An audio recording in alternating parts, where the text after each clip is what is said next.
In the halls of gaming history, there is always that one item that gets hyped up so much but turns out to be a total and utter flop.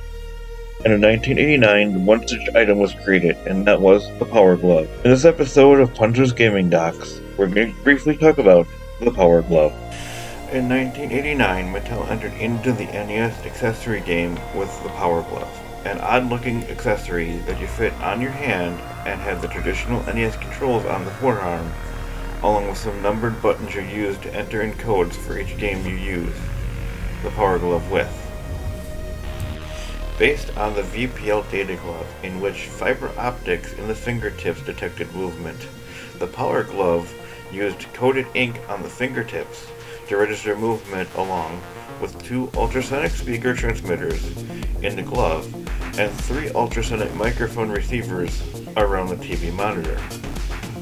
The ultrasonic speakers took turns transmitting a short burst of usually a few pulses of 40 kHz sound, and the system measured the time it takes from the sound to reach the microphone. A triangulated calculation is performed to determine the X, Y, and Z locations of each of the 3 speakers, which specifies the yaw and roll of the hand.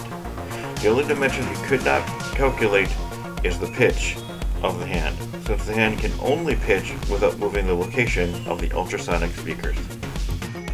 One of the downfalls of the Power Glove's lifespan was the lack of games that could be played for it.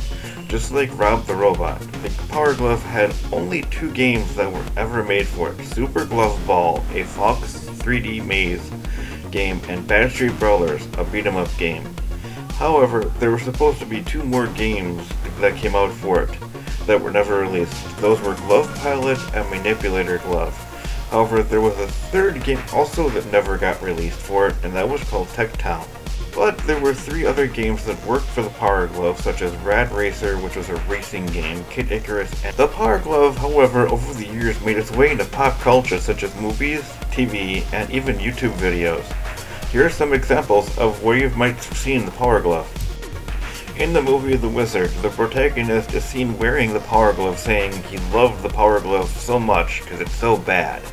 Too bad he didn't realize how truly bad it was going to get.